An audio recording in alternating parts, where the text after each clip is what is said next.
সকাল সকাল পুজো না দিলে মনে হয় কী যেন করিনি, ভালোই লাগে না।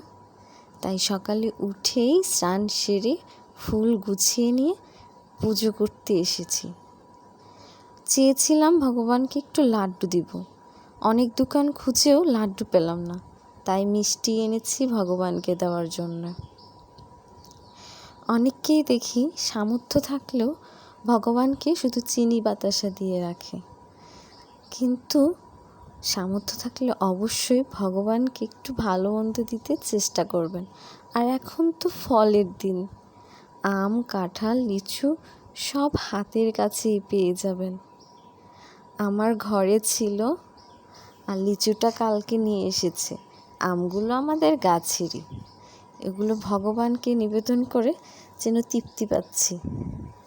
ঠাকুরের প্রদীপটা ধরিয়ে নিয়ে ভগবানকে প্রণাম করলাম। জয় হনুমানজি, সবাইকে ভালো বুদ্ধি দিক। সবাই ভালো থাকবেন। ভিডিওটি ভালো লাগলে অবশ্যই কমেন্ট করবেন।